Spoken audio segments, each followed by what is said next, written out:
1FM's evening session, and it's Smash or Trash time again. This week's jurors, Noel Gallagher from Oasis and Alice Nutter from Chumbawamba. First record up, Under the Hammer, the Lemonheads.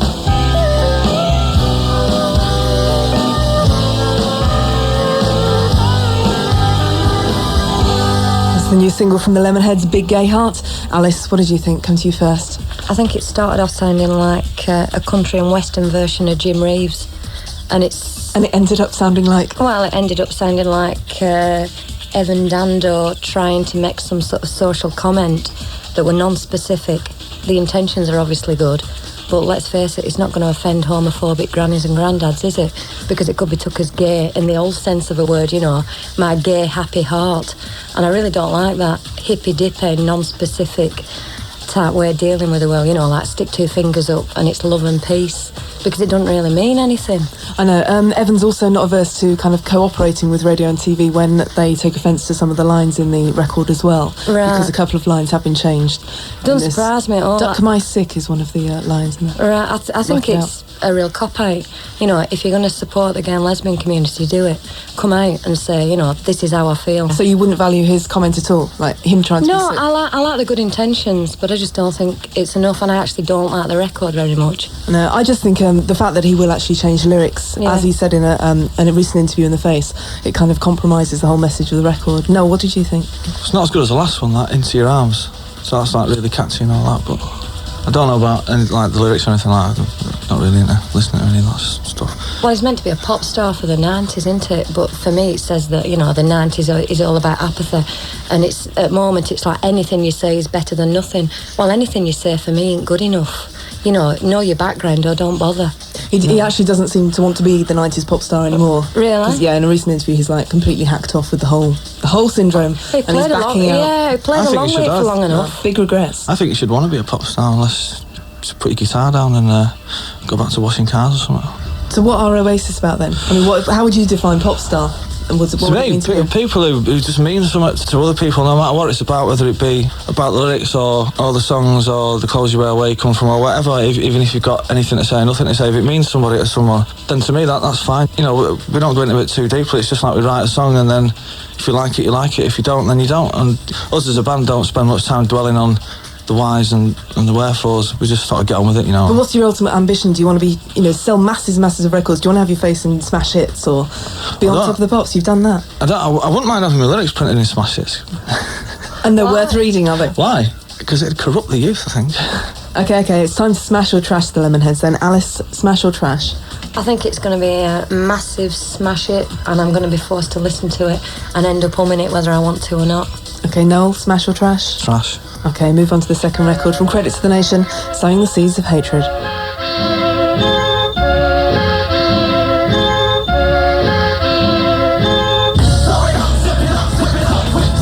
Credit to the Nation, Sowing the Seeds of Hatred. Noel, we'll come to you first of all, seeing as Alice has some kind of involvement with you. We'll go for the... What involvement with me? Only under the table. Yeah, I'm denying I can't see it. Okay. Credit to the Nation, what did you think of that? I like it. I like him as well. Have you met him? I met him last night, as a matter of fact, yeah. So I didn't sort of speak to him that much, but I mean, I've read his interviews and stuff, you know what I mean? Sometimes I feel really sorry for him as well, you know, because he's like this little lad and that, and I don't know, I just hope people just don't put loads on his shoulders and all that. Yeah, the last time I think we met him, he looked like he had quite a lot of weight on his shoulders. Yeah, like I say, I don't know the guy, he's probably big enough to handle it all in LPs, you know, but I like the record. Had you heard it before? I heard it in a car I was driving somewhere, when like the music come in. That sort of jazz bit, I thought it was going to be one of them dupe records, and I thought, oh no. And then like the drums kicks in, and I thought, yeah, it's got a groove. Yeah, it's alright, it's good. Are you a fan of Credit to the Nation's music? I wouldn't say I was a fan. I mean, I like that Call It What You Want. That's classic. That's a class record. Alice, what did you think, Credit to the Nation? I have got a vested interest in it because, you know, it's a bit like reviewing your brother. Because Mate, MC Fusion's a really good friend. And Boff and Harry from Chumbawamba produced it. And you wrote the I had a hand in the press. So it's a bit funny, but I have to say that if I didn't like it at this point, I'd be honest. But I think it's a brilliant groove. You know, it's one of them your hips start going. And I trust his intentions. I've got absolutely no doubts at all about his intentions. The reason we work with him is because he's brilliant. He's a really nice bloke, and musically he's really talented. It's not just that his politics are spot on. What I really like about him is that he's not afraid of other musical influences.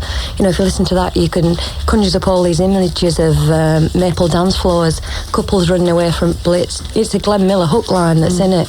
You know, how many other artists dip in and get a Glenn Miller hook line and couple it with a cash register? I think it's a really cool record. Okay, well, smash or trash? No. I hope it's a hit, because what he's got, to say needs to be heard, but I don't think the people in this country are ready for any of that yet.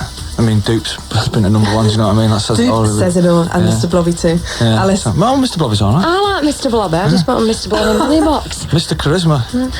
I think it'll be a smash, because at this point, politics is this year's thing. People aren't allergic to them anymore. And also, it's such a good groove. You know, I really like the idea that you can get into music just for music's sake. You don't always have to have, even though I'm the one person who'll go, well, what does it mean, and try and analyse it. You don't always have to have this message bashing you over the head. So happens that Matty makes brilliant music, and there's a bit of depth to it as well. Excellent, smash. And the BBC shop just around the corner sells Mr. Blobby key rings. Blobby. All right. Third record from the Levellers. This is Julie.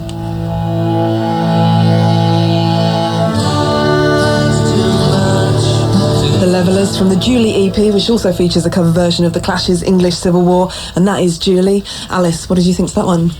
Again, it's a bit unfair, because I only know 2 pop bands. I don't like mixing the pop industry at all, but they happen to be at Levellers and Credit to Nation. And this wasn't rigged. It wasn't rigged. Yeah, obviously. Hand on Heart.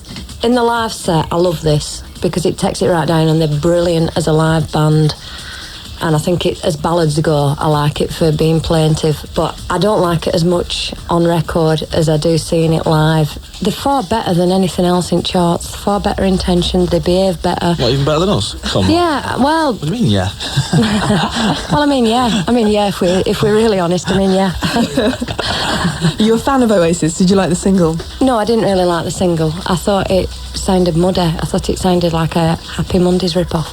Oh, it's a mud rip-off, that's why it sounded muddy. No, but... And the way you did Tiger Feet is... I liked your first song live. I thought that were great. You know, I really enjoyed it, and I thought you were really good live, but I weren't particularly impressed by your single. And if we're going back to Levellers, I'd say they're a cut above everything else. No, what do you want to tackle first, the single or the criticism? Do you get upset when people slag you off? No. I'm not slagging you off, I'm just saying what I thought. I'm not Mr. Blobby, me. Criticism just bounces off, yeah. Now, the single it's just a bit passing, you know what I mean? When I heard it, again, when I was driving around in someone's car, after about, 30 seconds, I just started looking out the window. It doesn't make an impact, the song. I don't know whether it'll be in it or not. They don't really mean much to me, you know. I don't really know nothing about them, apart from that they've got a lot of fans, you know. Okay, I've said about your single that it works better live, because I quite liked it when I heard it, and when I saw it live, it really, really worked. Yeah. So, well, we are a live band, you know. I mean, we've been a live band for 2 years. We only first went in the studio like 8 months ago, so... What is the best thing about being in Oasis? Why are you all doing it? Why are we all doing it? Strictly for the money. No, the best thing about being in Oasis... I believe you then. At least you're up front about it. I think that's fair enough. It's just that we don't have to sign on anymore. You're just saying that as an image thing. It's you've got this idea, it's like, lads, and I can appeal to working class as well. I'm working class. I don't want to appeal to the working classes, I want to appeal to the kids. I want people who buy Mr. Blobby records to buy mine. Yeah, but when you say, it's just a way not to sign on anymore, you've got... Seriously, it is. Seriously? Yeah, that's what it is. You do it because you love it, surely. That's the only reason that you're going to stay cooped up in a van with 4 other people. To me, I mean, I love music and I love the band and I love my music and all the rest of it. But the bottom line is, you know, we was like slumming it about in the back of a transit van for like 2 years because we loved it. But at the end of the day, you don't sign on no more. That's the bottom line. Well, it is now, yeah. Okay, well, smash or trash the Levellers? No. I'd say trash. Alice? I'd say smash. It's getting radio play, and I think it's better than most of the ballads on the radio. You're just going to agree to differ for the whole evening, aren't you? That's all right, isn't it? It's good radio. Excellent. Collapsed Lung, final track.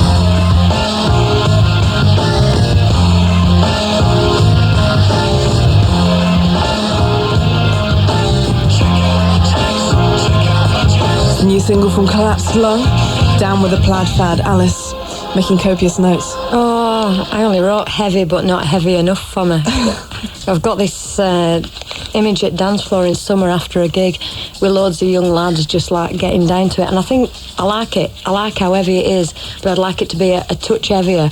I've no idea what he were going on about apart from Check Out the Checks, which I thought were fairly cool, but And not check out the chicks as well. Yeah, I thought it would check out the chicks. Well, even check out the chicks would be all right. Do you think it would go alongside Credits to the Nation in a club somewhere? Yeah, and I think it'd work well. Yeah, I think it's a really good track. No. Yeah. I like the groove. Yeah. Good Do you know guitars. anything of Collapse Lung at all? Only that they've done some dodgy and Spiral Carpets remix. Apart from that, I don't know anything about them I think at they'd all. protest it wasn't so dodgy. I think the Spiral Carpets protest it's not so dodgy. Oh, really? Oh, well, never mind. Each to their own. I like it, mate. It's good. Okay, Yeah. what's happening with Oasis at the moment? I've been cutting the next single today, down at Abbey Road, pinching bits of the floor out of Studio 2 and trying to nick a couple of chairs and that we got caught. Did you have your photo took on the... On the steps? No, on Zebra crossing. On the zebra crossing No. where the Beatles No. have the photo took. Nobody knows which one it is, do they?